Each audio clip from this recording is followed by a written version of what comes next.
Jina la Bwana libarikiwe. Gloire au Seigneur Jésus. Bwana Yesu asifiwe sana. Gloire au Seigneur Jésus. Baba, nakushukuru kwa asubuhi ya leo. Père, je te dis merci pour ce matin. Maana neema yako iko juu yetu. Car ta grâce est sur nous. Katika jina lake Yesu. Au nom de Jésus. Amen. Amen. Naomba tukae. Je nous demanderai de nous asseoir. Nimhakikishie kiongozi wa ibada. Et je confirme encore au modérateur.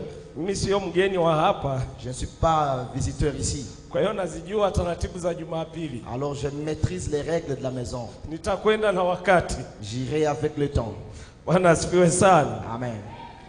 Na kwa wale ambao hawakuwepo wiki iliyopita, wiki hii, pour ceux-là qui n'étaient pas là cette semaine, sirudi niliyoyasema. je ne veux pas me récapituler. Kwa sababu nafungwa na muda. Parce que je suis derrière le temps. Ili siku nyingine waziseme kale ka Tanzania bwana kanakulaga muda. Et afin que vous ne disiez pas que ce Tanzanien là prend beaucoup de temps. Hapana. Non. Lakini tutaendelea kesho. Mais nous allons continuer demain. Nitatoa summary kesho. Je serai en train de donner summary. Ufupisho wa tuliyoyasema. Je serai en train de donner le résumé de ce que j'ai dit demain. Amen. Amen. Leo nataka nihubiri sehemu ya pili. Alors aujourd'hui j'aimerais prêcher sur la deuxième partie. Ingawa sehemu ya kwanza hatujaimaliza, hata katikati hatujafika. Quand de même nous ne sommes même pas arrivés à la moitié de la première partie. Kwa hiyo kwa sababu ya ufupi wa muda, alors à cause de la petitesse du temps, nikaona sehemu ya pili haina maneno mengi sana. J'ai vu que la deuxième partie n'a pas beaucoup de paroles. Kwa hiyo inabidi nihubiri leo. Alors je vais la prêcher aujourd'hui. Nayo ni kwamba Mungu, et c'est que Dieu ndiye mwanzilishi wa baraka za kinabii. Et l'initiateur des bénédictions prophétiques. Alianzisha katika Mwanzo sura ya 12. Il a commencé dans Genèse 12. Mstari wa kwanza hadi wa 3. Au verset 1er jusqu'au verset 3. Naomba tusome neno la Mungu. Je demande dans ce que nous puissions lire la parole de Dieu. Mwanzo sura ya 12. Genèse chapitre 12. Mstari wa kwanza hadi wa 3. Premier verset jusqu'au 3e. Mungu anaanzisha baraka za kinabii. Dieu initie ou commence les bénédictions prophétiques. Biblia inasema, la Bible dit, Bwana akamwambia Abraham, Dieu dit à Abraham, toka wewe katika nchi yako, quitte de ton pays, na jamaa zako, de ta patrie, na nyumba ya baba yako, la maison de ton père, uende mpaka nchi nitakayo kuonyesha. Va jusque dans le pays que je t'indiquerai. Nami nitakufanya wewe kuwa taifa kubwa. Et je ferai de toi une grande nation. Na kukubariki. Et je te bénirai. Na kulikuza jina lako. Et je leverai ton nom. Nawe uwe baraka. Afin que tu deviennes bénédiction. Nami nitawabariki wakubarikio. Et je bénirai ceux qui te béniront. Naye akulaani nitamlaani. Et celui qui te maudira, je le maudirai. Na katika wewe, et en toi, jamaa zote za dunia, toutes les familles de la terre, watabarikiwa, seront bénies. Hebu mpigie Yesu makofi. Acclame encore le Seigneur. Yeah. Mungu anaanzisha baraka za kinabii. Dieu initie les bénédictions prophétiques. Naomba nikwambie hivi. J'aimerais te dire ceci. Kila aliyeenda kinyume, tout celui qui est allé à l'encontre na neno hili, de cette parole juu ya Israeli, au sujet d'Israël, aliangukia pua, est tombé par le nez. Maana yake alishindwa. Donc il a échoué. Bwana asifiwe sana. Amen. Nataka nikupe historia fupi kwa dakika 5 hizi. J'aimerais te donner une courte histoire pendant 5 minutes. Mwaka hadi mwaka, année par année, mataifa mengi, beaucoup de nations, yalijaribu kupambana na Israeli, ont essayé de combattre Israël, ili waifute Israeli kutoka katika uso wa dunia, pour qu'ils effacent Israël de la face du monde. Lakini walishindwa. Mais ils ont échoué. Kwa sababu Mungu alisema, parce que Dieu a dit, atakaye kubariki, celui qui te bénira, nitambariki, je le bénirai. Celui qui te maudira, nitamlaani, je le maudirai. Cela veut dire quoi? Nitapambana na kila atakayepambana na wewe. Je combattrai tout celui qui te combattra. naipenda Israeli. J'aime Israël. I am a man of Israel. Je suis le membre d'Israël. Sababu Israeli ndio, kwa sababu yao tumepata neno la Mungu. C'est à cause d'Israël que nous avons reçu la parole. Ever sitakuwa kamwe Je ne serai jamais kinyume cha Israeli contre Israël. Kwa sababu atakayembariki Israeli, parce que celui qui bénira Israël, atakayekuwa upande wa Israeli, sera du côté d'Israël. Mungu atambariki. Dieu le bénira. Ngoja nikupe historia. Laisse-moi te donner l'histoire. Na kwa faida ya kinateri wanaosoma, et pour l'intérêt des naomba uiandike hiyo. J'aimerais, est-ce que tu es Mungu alianzisha kitu kinachoitwa IDF. Dieu a commencé la chose qu'on appelle IDF. Israel Defense Force. La défense, la force de défense de l'Israël. Mwaka 1948. En 1948. Baada ya Israel, mwaka mmoja baada ya Israel kutangazwa kuwa nchi huru na Umoja wa Mataifa. Une année après que Israël soit reconnu comme État avec mataifa saba ya Kiarabu, les 7 nations arabes yalikusanyana, s'étaient réunis ili waifute. Historia inasema kwamba ili wafute Israeli kutoka duniani kwa kuwadumbukiza katika bahari ya Sham, bahari nyekundu. L'histoire dit que c'est pour effacer Israël de la carte du monde en les engloutissant dans la mer Rouge. Kwa kulipa kisasi, kwa sababu Musa alifanya hivyo. Pour détruire ou bien pour se venger, car Moïse avait fait ça. Na Israël akaita vita ikuwa vita vya uhuru. Et Israël avait surnommé cette guerre la guerre de l'indépendance. IDF ya Mungu, la force de la défense de Dieu, ili wakumuta sawa sawa, a détruit ses ennemis. Mataifa hayo saba yakapotea. Ces 7 nations ont été effacées. Na Israeli katanua eneo lake la utawala. Et Israël a élargi son territoire. Ikavuka mipaka iliyowekewa na UN. Ils ont dépassé les limites qui leur ont été placées par l'ONU. Mwaka 1947. En 1947. Namkumbuka kamanda mmoja katika kitabu. Je me rappelle d'un commandant aliyeongoza vita hivyo wa Kiisraeli, qui avait coordonné cette guerre. Anaitwa Yigael Yatan. Il s'appelle Yigael Yatan. Alisema hivi. Il a dit ceci. Na nukuu maneno yake. Je répète ces paroles. Ushindi wetu, notre victoire sur nos ennemis, ni muujiza wa Mungu. C'est le miracle de Dieu. Atakaye kubariki, celui qui te bénira, je le bénirai. Atakaye kulaani, celui qui te maudira, je le bénirai. You can never, huwezi kuwa kinyume na Ibrahim. Tu ne peux jamais être contre Israël et que tu sois béni. Non. Bwana asifiwe sana. Amen. Kulikuwepo vita vingi sana. Il y avait plusieurs guerres. Na hakuna vita walioshinda. Et il n'y a point de guerre qui... Kulikuwepo vita vinaitwa Rada. Il y a eu la guerre qui ont été appelées... ambapo Waarabu walikuwa 7,000. Milioni 7. Où les ennemis étaient à 7 millions. Milioni 7. 7 millions. Walipigwa na Wayahudi na wanajeshi 16 wa Israeli. Ils ont été battus par 16 soldats israéliens. Muujiza. Quel miracle. Mungu aliweka confusion ndani yao. Dieu a semé la wakaanza kupigana wao kwa wao. Ils s'entretuaient entre eux. Huko askari wa Kiyahudi wakiwa 16. Et ici il y avait que 16 militaires juifs. Mwaka 1967. En 1967. aliwapiga Waarabu mataifa kama 6. Ils ont bâti 7 nations arabes. Kwa siku 6. Pendant 6 jours. Mwaka 1973. En 1973. Kulikuwa na vita vilivyoitwa Kippur War. Il y a une guerre qui s'appelait Kippur War. Kila adui et chaque ennemi aliyejaribu qui avait essayé kuwa kinyume na Ibrahim de se lever contre Abraham alishindwa, a échoué. Ngoja nikwambie kitu kimoja. Je vais te dire une chose. Fungua Zaburi ya 83. Ouvre kuna kitu nataka nikuhubiri leo asubuhi. Psalm 33. J'aimerais te prêcher quelque chose ce matin. Zaburi ya 83 Psalm 83. Mstari wa kwanza hadi wa 4. Le le premier verset jusqu'au verset Naomba 4. tusome wote Biblia. J'aimerais que nous puissions lire tous ensemble. Biblia inasema, La Bible dit ceci. Mungu Oh Dieu, usistarehe. ne reste pas calme.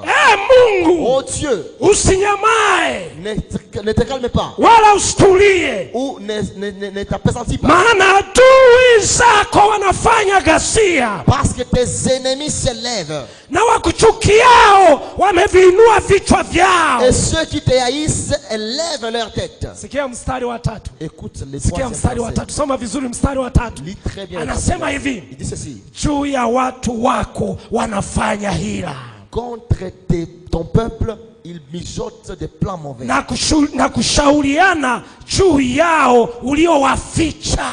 Et ils se conseillent contre ceux-là que tu as protégés. Mstari wa 4. Verset 4. Wamesema, Ils disent, njoni tuwakatilie mbali wasiwe taifa, venez afin que nous les puissions les rayer, qu'ils ne soient plus une nation. na jina la Israeli Et que le nom d'Israël halitakumbukwa tena. ne sera plus souvenu. Écoutez-moi. Nisikilize. Écoutez-moi. Nisikilize vizuri. Écoutez-moi très bien. Yapo mataifa Il y a des nations ambayo yanatamani kuifuta Israeli qui aimeraient rayer Israël katika uso wa dunia. de la carte du monde. Na kwa sasa Et maintenant, Israeli Israël imezungukwa na mataifa est entouré des nations yenye imani hiyo. qui ont cette foi-là. Nabii Ezekieli Et le prophète Ézéchiel, akikonfirmu unabii wa Daudi pendant qu'il confirmait la prophétie de David, katika Ezekieli sura 38 yote, dans Ézéchiel 38, tous les chapitres, ametamka mataifa 7, mataifa 6 il a parlé de 6 nations ambayo yanajipanga qui se préparent kuifuta Israeli pour rayer Israël katika uso wa dunia. de la face du monde. Nabii Ezekieli anayataja, Et le prophète Ézéchiel les déclare. anasema ni Urusi, Il dit c'est la Russie, Irani, l'Iran, Ethiopia, l'Éthiopie, Libya, la Libye, Uturuki, Turquie, oui, Turquie, na Ujerumani. et l'Allemagne. Mataifa haya Ces nations-là, kwa mujibu wa unabii il y a une prophétie. yanakusanya jeshi Ils rassemblent une armée ili waivamie Israeli. pour envahir Israël.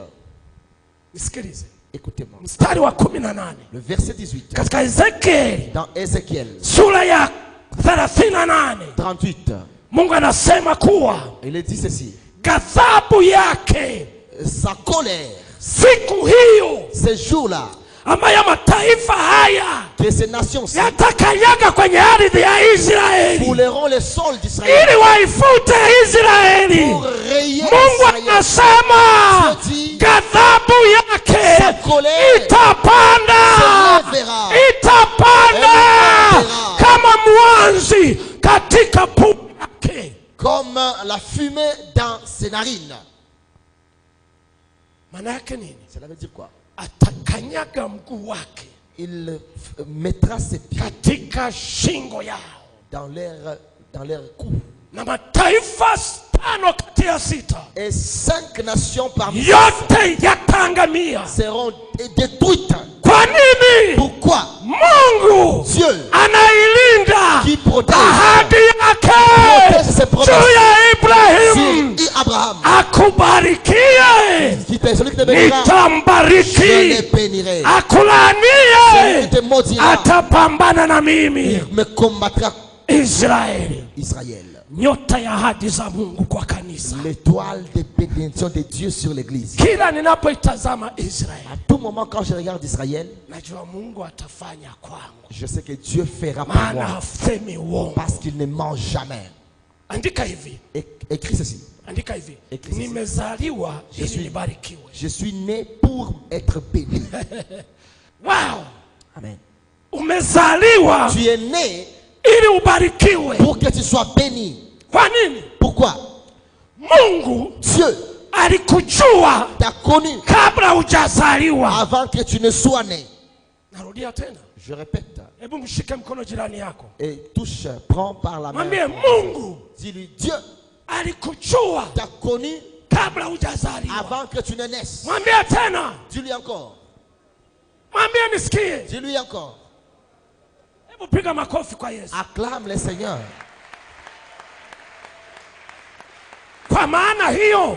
Pour cela. Kwa maana hiyo. C'est pour cela. Nina ujumbe special kwenu. J'ai un message spécial pour vous. Usitoe mimba. N'avortez pas. Usitoe mimba. N'avortez pas. Usitoe mimba. N'avortez pas. Usitoe mimba. N'avortez pas. Usitoe mimba. N'avortez pas. Wala usiue mtoto. Ou ne tue pas un This is enfant. a special message for you. C'est un message spécial pour toi. Narudia tena. Je répète encore. Kama mchungaji na mtumishi wa Mungu. En tant que pasteur et serviteur de Dieu. Usitoe mimba. N'avorte pas. Kamwe. Jamais. Ukithubutu. Si tu essaies. Maisha yako yatakata. Ta vie. Kwa nini nasema hivyo? Pourquoi je dis cela?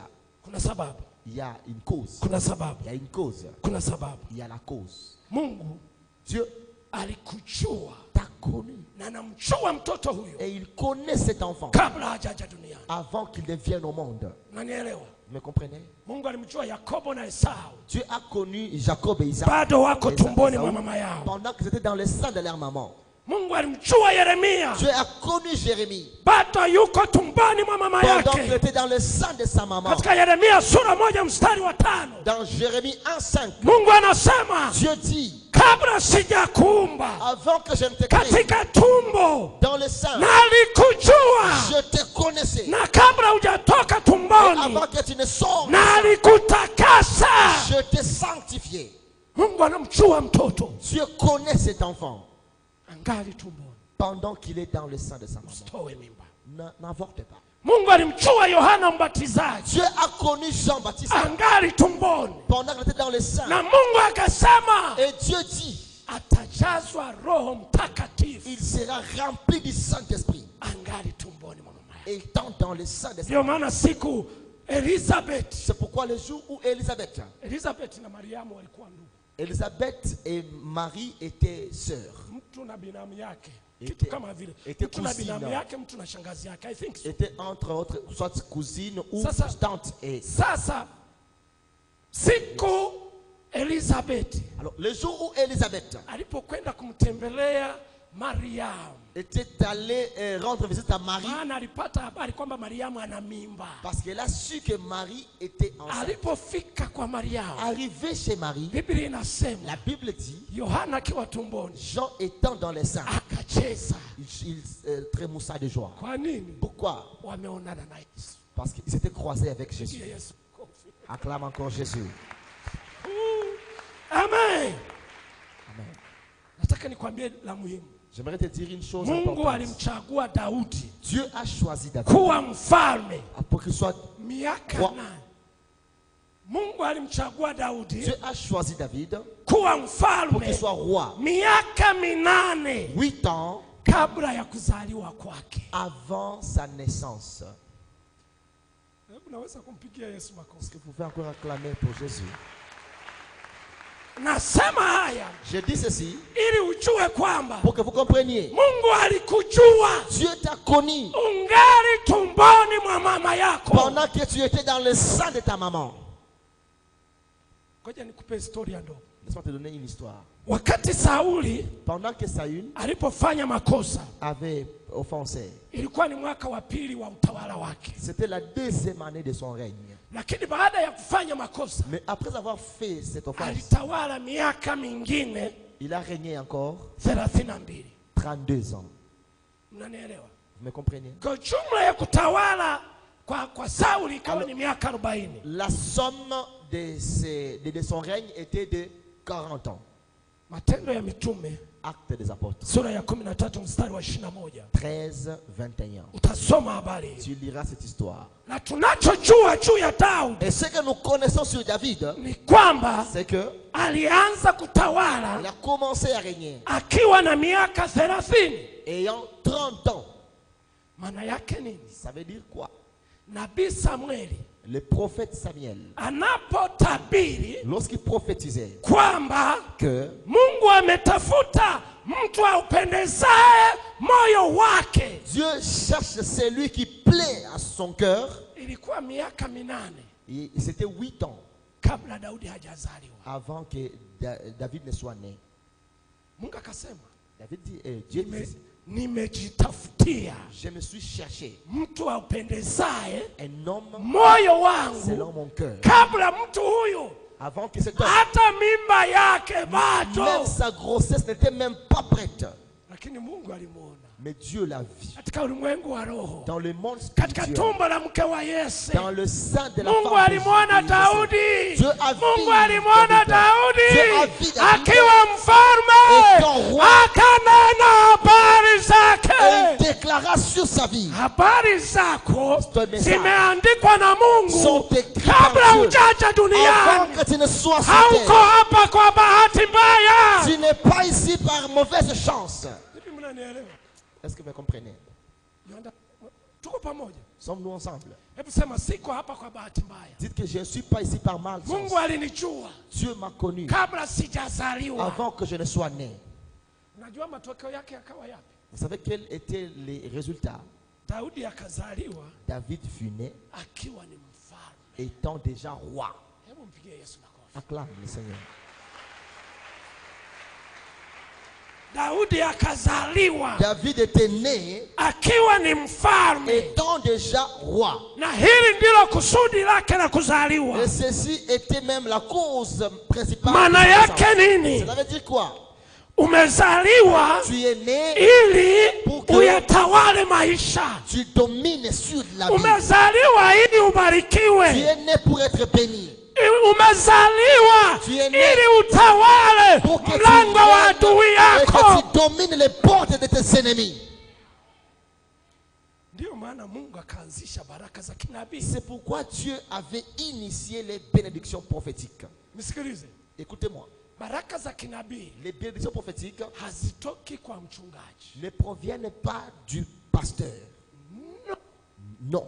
Baraka za kinabii Les bénédictions prophétiques hazitoki kwa nabii yeyote yule ne proviennent pas unayemjua katika nchi ya Kongo, d'un prophète quelconque unayemjua que katika tu mji huu wa que Bukavu. tu connais ici à Bukavu. Baraka za kinabii Les hazitoki bénédictions kwake. prophétiques ne proviennent pas de lui. Alafu elewa, Alors écoute, sio kila mchungaji c'est pas tout pasteur ana mafuta hayo qui a cette onction ya kuachilia baraka za de kinabii kwa watu. libérer les bénédictions No! prophétiques sur les gens. Non.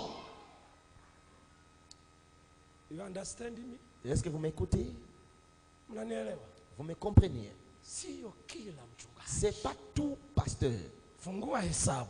Lis et ouvre nombre. Leo nataka nikuombee baraka za kinabii. J'aimerais prier pour toi. Hesabu sura 6. Nombre. Baraka za kinabii ziko hapo. Les bénédictions prophétiques s'y trouvent. Ndipo mahali ambapo Mungu aliintroduce baraka hizo. C'est là que Dieu a introduit ces bénédictions. Hesabu sura 6. Nombre chapitre 6. Mstari wa 22 Le verset 22 hadi wa 26. jusqu'au verset 26. Biblia inasema La Bible dit. Bwana akubariki. No. Sorry. Pardon. Naanza mstari wa 22. Je commence par le 22e. Kisha Bwana akanena Puis Dieu dit na Musa na kumwambia, à Moïse lui dit, nena na Haruni na wanawe parle à Aaron et à ses enfants. uwaambie, Dis-leur, hivi ndivyo mtakavyowabarikia wana wa Israeli. c'est ainsi que vous bénirez les enfants d'Israël. Simama, no. Simama upige kigelegele kwa Yesu. Lève-toi et acclame très fort pour Jésus. Alléluia. Soyez bénis. Haleluya! Amen. Woo! Hebu kaa. Sikile Mungu anavyosema. Écoute, Anasema il hivi, dit ceci. ndivyo mtakavyobariki watu wangu. C'est ainsi que vous bénirez Alafu mes Mungu enfants. anashuka. Alors Dieu descend Anamwambia et Haruni, dit à Aaron, mtawabariki hivi. vous les bénirez ainsi. Bwana akubariki Que Dieu na te bénisse kukulinda. et qui te protège. Bwana kuangazie Que Dieu nuru za uso wake sa na face. kukufadhili. Et qu'il te bénisse. Bwana kuinulia uso wake na kukupa Que Dieu amani. te montre sa face et qu'il te donne le bonheur. Woo! Amen. Haleluya. Amen. Haleluya. Amen. Hizi ndizo zinaitwa baraka za nini? Ceux-ci sont Za appelés les kinabii. bénédictions prophétiques. Hii inavuja kutoka kwenye kiti cha enzi cha Ceci Mungu. coule du trône de Dieu. Woo! Amen. Pierrot, unanisikia? Pierrot, vous m'entendez? Hivi ndivyo unapaswa kuwabariki watu hawa. C'est ainsi que vous devez Kwa bénir sababu ces it is gens. a divine given. Parce que vous êtes... Imetolewa kutoka kwenye kiti cha enzi. Parce que ça provient du trône divin. Yesu akwenda kinyume na baraka hizo. Jésus n'était pas allé à l'encontre de ces bénédictions. Nataka niwafundishe leo. Laisse-moi vous venir. Bado ina dakika 15. Nataka J'ai encore niwafundishe. 15 minutes. Katika Marko sura ya 10. Dans Marc 10. Katika Marko sura ya 10. Dans Marc 10. Mstari wa 16. Verset 16. Fungua Biblia yako. Ouvre. Fungua rafiki yangu. Ouvre bien. Hallelujah! Amen. Hivi mnanielewa watumishi wa Mungu? Vous m'écoutez bien aimé. Marko sura ya 10. Marc Mstari wa 16. verset 16. Mmefika wote? Nous y sommes déjà. Mmeshafika? Vous y êtes? Weka alama mistari. It is very important. Souligne ces versets. Mstari wa 16. Le verset 16. Tuanze mstari wa 13. Commençons par le 13e verset. Basi nitasoma kwa Kiswahili tu. Oh oui. Basi wakamletea watoto wadogo ili awaguse. Wanafunzi wake wakawakemea. Ila Yesu alipoona alichukizwa sana.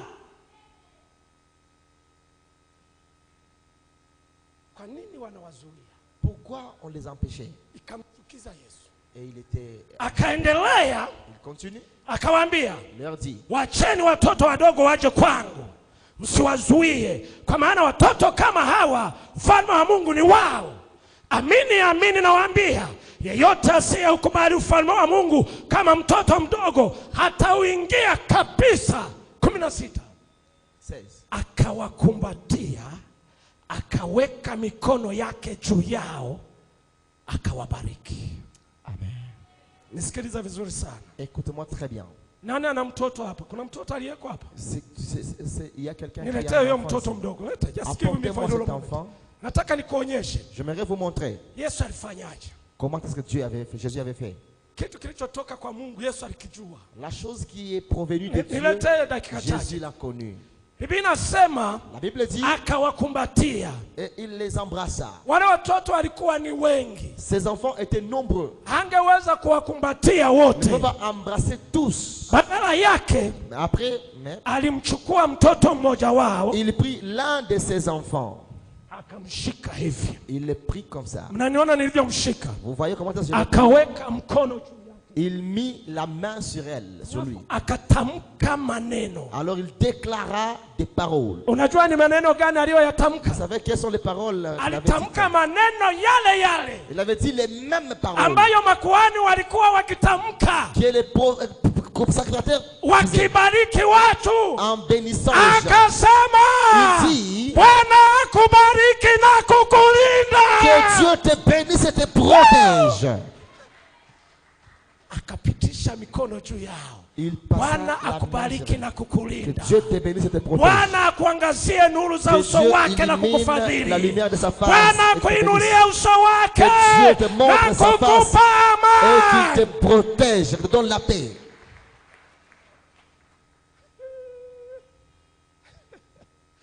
Hallelujah. Amen. This is a prophetic blessing. C'est ça les bénédictions prophétiques. Yesu alipotaka kwenda mbinguni, Quand Jésus voulait monter au ciel, aliwabariki watumishi wake. il a béni ses serviteurs. Kabaraka za kinabii. Des bénédictions prophétiques. Fungua Luka Ouvre Luc, sura 24. verset 24. 24. Chapitre 24. Oui. Verset 50 à 51. Verset 51. Nitasoma kwa Kiswahili. Je vais lire en Swahili. Sikiliza Yesu alivyowabariki. Écoute comment Jésus les avait bénis. Akawaongoza mpaka Bethania, akainua mikono yake, akawabariki. Wow! Amen. Unajua alipowabariki alitamka maneno gani? Vous savez quand il les bénissait, qu'est-ce qu'il a dit? Anawabariki na kuwalinda. Que Dieu vous bénisse et Bwana vous wainulie protège. nuru za uso wake. Que Dieu fasse lui et sa Bwana face sur wape vous. nuru yake na kuwafadhili. Que Dieu vous bénisse et qu'il vous montre sa lumière. Ndiyo maana C'est la raison pourquoi hakuna adui il y a point d'ennemi na wanafunzi qui a aliyefanikiwa. été contre les disciples et qui a prospérer. Hizi zilikuwa ni baraka kwa kanisa. Ceci était les bénédictions de l'église. Hakuna adui Il n'y a jamais d'ennemi atakaye kuwa kinyume na kanisa, qui se lèvera contre l'église atakaye et qui fanikiwa. prospérera. Ninyi mliopo ni mashahidi. Vous êtes là et vous Kila témoignez. adui aliyekuwa kinyume na kanisa Tout hili ennemi qui se lèvera contre l'église, alinyamazishwa il kimya. a été Unajua kwa Et nini? pourquoi? Bwana akubariki na kukulinda Que Dieu te bénisse et te na protège. Et kukufadhili. qu'il te Bwana bénisse. kuinulia nuru ya uso wake. Qu'il te fasse luire sa face. Bwana akupe amani. Et qu'il te donne la paix. Pigia Yesu makofi. Acclame Jésus. Haleluya. Amen. Baraka hizi za kinabii Ces bénédictions prophétiques, ndani yake kuna ahadi tatu. en elles, il y a 3 promesses. Ndani yake kuna ahadi tatu. En elles, il y a 3 promesses. Moja, La première, anaposema quand il dit Bwana akubariki que le Seigneur te na bénisse kukufadhili, et qu'il te donne la prospérité, maana yake anasema nini? qu'est-ce qu'il veut dire? Mungu anataka uwe na maisha yaliyojaa kwa wingi wa mbaraka wake. Dieu veut à ce que tu aies une vie pleine de ses bénédictions. Kwa kusema akubariki, En disant qu'il te bénisse, anamaanisha nini? il veut dire, Anatamka mema kwetu, il déclare les bienfaits sur nous. anatamka kibali kisicho na mwisho. Il déclare une faveur qui n'a point de fin. Safi sana. Anatamka kibali Il déclare une kisicho faveur na mwisho. qui n'a point de fin. Kwa hiyo wewe uliokoka, Alors toi qui es sauvé, unacho kibali cha tu Mungu as la faveur de Dieu ambacho hakina mwisho. qui n'a point de fin. Hiyo ni ahadi ya kwanza Ça c'est la première katika baraka promesse. za kinabii, Dans les bénédictions kwamba prophétiques, unacho kibali tu as la faveur kisicho na qui n'a mwisho. point de fin. Mema Les bienfaits, ndiyo makao yako, c'est ça ta demeure. na sio tu kwamba Mungu ataachilia kibali Non seulement Dieu va libérer la na faveur baraka zake, et ses bénédictions, bali atakulinda, mais il va te protéger. atalinda na kibali Il hicho, va protéger cette faveur. atalinda na baraka Il va hizo. protéger aussi cette Ndio bénédiction. maana anasema C'est hivi pourquoi il dit ceci. katika ile Hesabu sura ya 6 Dans Nombre 6, mstari wa 24, le verset 24, anasema Bwana akubarikie na kukulinda. il dit Dieu te bénisse et te protège. Bali ulicho nacho Et que protège ce que tu as. kinalindwa na Mungu, Et protégé par Dieu. kinalindwa na Et Mungu. protégé par Dieu. Baraka Ta zako bénédiction zinalindwa na sont Mungu. protégées par Dieu. Ndiyo maana C'est tuliokoka pourquoi nous qui sommes sauvés, hatuna hilisi, nous n'avons pas de fétiches. hatuna Nous hilisi, n'avons pas de fétiches. hatuna chale, Nous n'avons pas. hatuendi kwa waganga wa Nous kienyeji, nous n'allons pas chez les lakini féticheurs. Mais hatulogeki. nous ne sommes Wachawi wakija usiku wanafanya hivi, lorsque les anciens viennent la nuit, wanakutana na moto wa ils se trouvent Mungu. avec le feu de Dieu. Amen. Pourquoi? Unajua kwa Mais nini? pourquoi? Bwana akubariki na Que Dieu te kukulinda. bénisse et que te protège. Bwana akubariki na Que Dieu te kukulinda. bénisse et te protège. Alléluia. Sema nimeokoka. Dis, je suis sauvé. Sema nimeokoka. Je suis sauvé. Silogeki. Je ne peux pas être ensorcelé. Amen. Amen. Ahadi ya pili. La deuxième promesse. Ahadi ya pili. La deuxième promesse. Bwana atakuwezesha kukua kiroho. Dieu va t'aider à grandir spirituellement.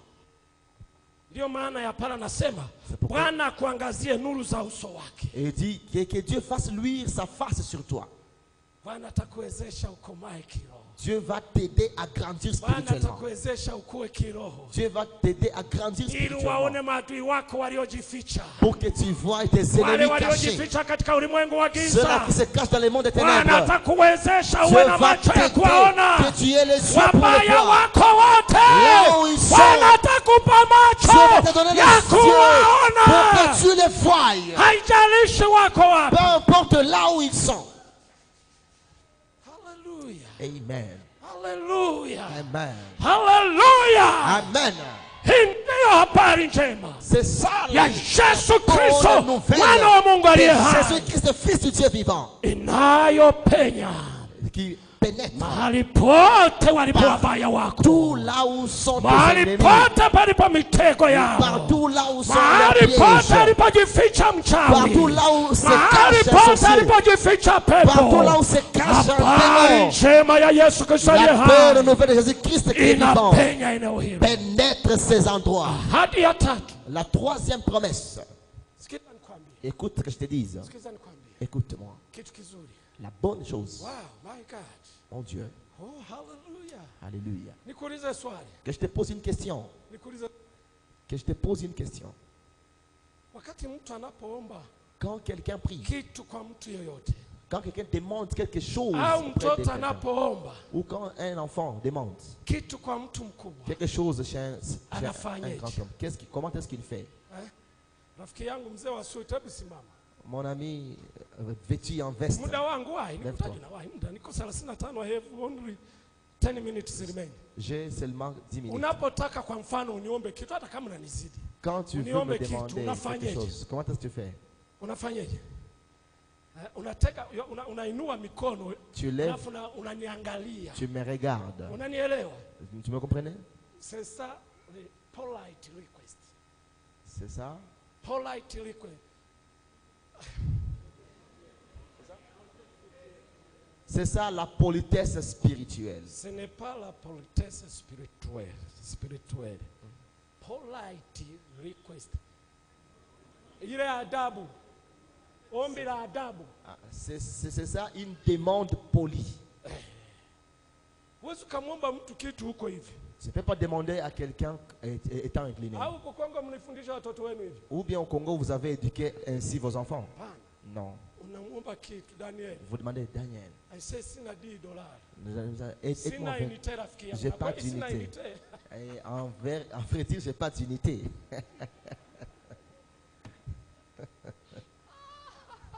Maya ninazo pastor nipa na mtania kidogo. Nataka ufurahi usichoke. J'aimerais à ce que tu sois joyeux.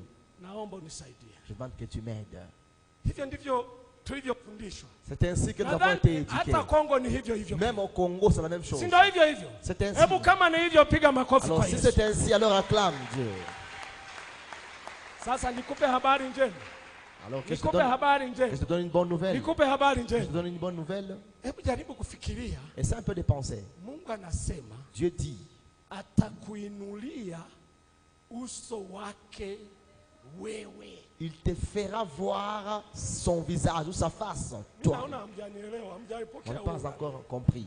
Hamjaupokea kabisa. On ne l'avait pas encore reçu. Anasema Il hivi, dit ceci, Bwana akuinulie uso wake na kukupa amani. que Dieu te fasse voir sa face et qu'il te donne la paix. Badala ya wewe kumuinulia uso wake, Au lieu que ce soit toi qui yeye lui montre anakuinulia sa uso face, wake. lui te montre ta face. Uso wa Mungu utakuwa juu La face yako. sera sur toi. Sasa uniambie, Alors demande-moi, macho ya Mungu yako kwako, les yeux de Dieu sont sur toi. nani atakaye kuchezea? Qui peut jouer avec Nani toi? atakaye kuchezea? Qui peut te toucher? Utamwogopa nani? De qui tu auras-tu Utaafu peur? nini? Tu auras quelle Nani peur de atakaye toi? kugusa? Qui pourra te toucher? Alikuja mtebusi, Et alikuacha venu hai, il t'a na laissé mimi nilikuwa vivant. hapa. Moi aussi j'étais là. Alikuacha t'a hai, laissé en vie. alikuacha t'a hai. laissé en vie. Hata adui wa Kongo mwingine l'ennemi de atakayeinuka Congo viendra, ataiacha Kongo Il hai, laissera kwa Congo en sababu vie. wewe Parce upo, que toi tu es kwa là. sababu Parce wewe que toi tu upo, es là. na uso wa Mungu uko juu yako. Et la face de Dieu est sur toi. Haleluya, Amen. haleluya. Amen. Ahadi ya tatu, La troisième promesse. anasema atakupa kibali. Il dit, il te donnera sa faveur. Atakupa Il kibali. donnera la faveur. Atakupa Il te kibali. donnera la faveur. Atakupa Il te kibali. donnera la faveur. Atakupa Il te kibali. donnera la faveur. Atakupa Il te kibali. donnera la faveur. Kazini kwako Dans ton travail, utakuwa na tu kibali. auras la faveur. Kwenye biashara yako Dans tes entreprises, utakuwa na tu kibali. auras la faveur. Watoto wako Tes enfants watakuwa na kibali. auront la faveur. Wow. Wow. Hallelujah. Amen. Hallelujah. Amen. Hallelujah. Amen. Hallelujah. Amen. Hallelujah. Amen. Hallelujah. Amen. Hallelujah. Amen. Haleluya. Amen. Haleluya. Amen. Haleluya. Amen. La foi Imani. inasema hivi. Dis ceci. Na yaweza mambo yote. Je puis tout Katika yeye. par celui Anitiaye. qui me Nguvu. fortifie. Katika tafsiri ya Kifilipino. Dans la tradition philippine, Inasema hivi. dit ceci. Ninaweza kufanya kila kitu. Je peux tout faire Kwa yeye. par celui Anipaye. qui me donne Nguvu. la force. Mungu anasema usiogope. Dieu dit n'aie pas peur. Mungu anasema Dieu usiogope. dit n'aie pas peur. Mungu anasema Dieu dit usiogope. n'aie pas peur. Na neno usiogope Et le nom n'aie pas peur. katika Biblia Dans la Bible, Mungu amelisema Dieu l'a déclaré mara 365. 365 fois. Mara 365. 365 fois. Mwaka una siku ngapi? L'année a combien de jours? Mwaka una siku ngapi? L'année a combien de jours? Swami, mwaka una siku ngapi? L'année a combien de jours? Kila siku nayoamka Alors chaque jour quand tu te réveilles, Mungu anakuambia Dieu te dit usiogope. n'aie pas peur. Usiogope. N'aie pas peur. Usiogope. N'aie pas peur. Usiogope. N'aie pas peur. Usiogope. N'aie pas peur. Usiogope. N'aie pas peur. Usiogope. N'aie pas peur. Kwa nini? Pourquoi? Baraka za kinabii Les bénédictions prophétiques ziko juu ya maisha sont yako. sur ta vie. Ziko juu ya Sont maisha sur yako. ta vie. Ziko juu ya maisha Sont yako. sur ta vie. Naomba tusimame. Nous serons debout. Wow. Unafanya mambo ambayo mwanadamu hawezi kufanya. Unatoa baraka ambazo mwanadamu hawezi kutoa. Haufananishwi na kitu. Yesu, Sikia niwaambie. Ngoja kwanza. Attends d'abord, attends. Laisse-moi te dire. Nataka niombe baraka juu yako. J'aimerais dire, déclarer les bénédictions prophétiques sur toi. Nitatamka maneno haya Je vais déclarer ces paroles katika kitabu cha Hesabu dans le livre de sura Nombres, ile ya 22. le verset 22. Kila nitakapomaliza sentence, Chaque fois quand je termine, kwa mfano nikisema Bwana akubariki na kukulinda, je dis que Dieu te bénisse et te protège. tika amen. Tu diras Amen. Menelewa watumishi wa Vous Mungu. me comprenez? serviteurs de Nikisema Bwana kuinulia uso wake na Je dis kukupa amani, Dieu. Que Dieu fasse luire sa unaitika face. amen. Dis Amen. Menelewa watumishi wa Vous avez Mungu. compris, serviteur de Dieu? Karibu kwa wimbo, inua mikono yako juu. Bienvenue à la Inua chanson. mikono yako juu kabisa. Lève tes mains très haut. Lève les mains tout haut. Funika macho yako. Ferme tes yeux. unatoa faraja heri ambayo unafanya mambo ambayo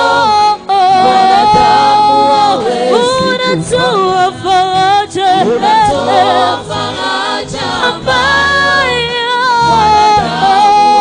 wewe haufananishi Baba, haufananishi wewe, haulinganishi Baba, haufananishi. Unafanya mambo ambayo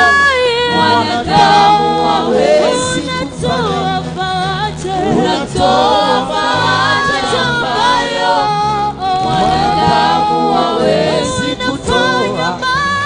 unafanya mambo ambayo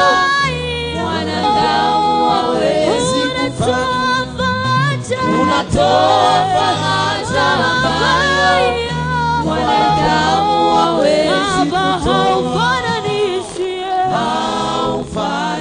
haufananishi na kitu. Yesu haulinganishi, haufananishi na kitu kingine.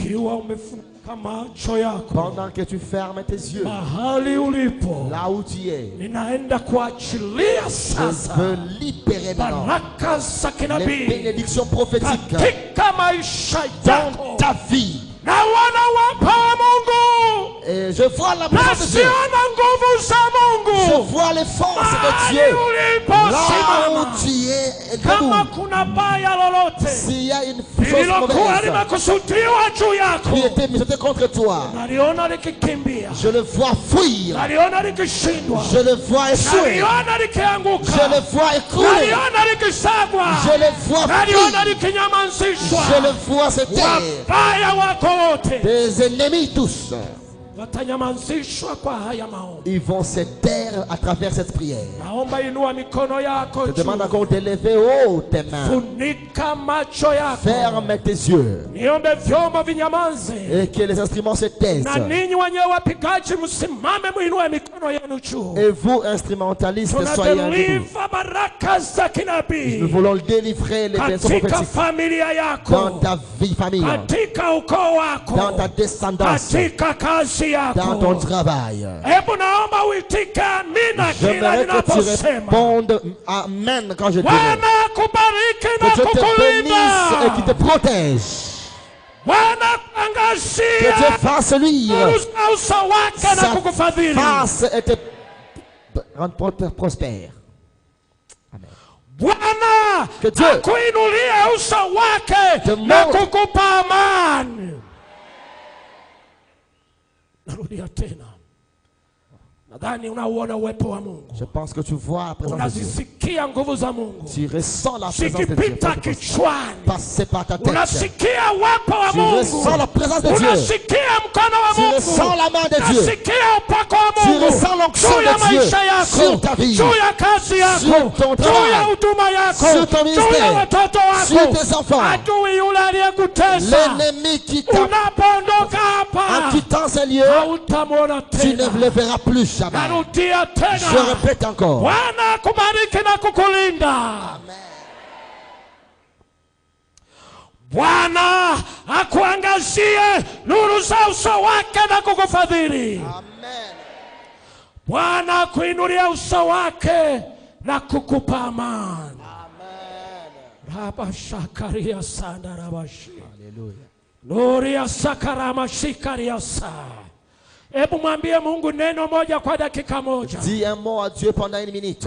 Mwambie Mungu neno moja tu Dis un mot à Dieu kwa dakika moja. pendant une minute. Hallelujah. Père, nous te disons merci pour ces instants. Merci pour ces bénédictions que tu viens de libérer.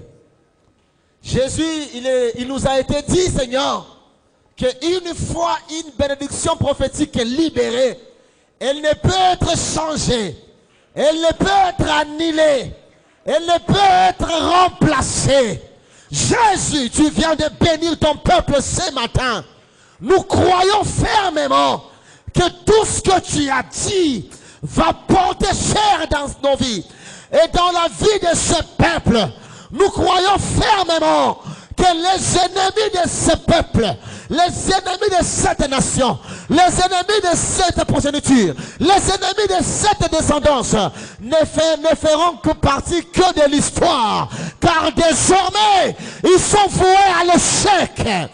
Les projets qui n'ont pas prospéré, ils vont voir Jésus, la lumière de ta face dans leur accomplissement.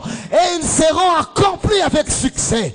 Merci car toute arme forgée contre ce peuple est nulle et de nul effet. Merci car toute langue qui s'est levée pour les maudire et les nuls est voué à l'échec.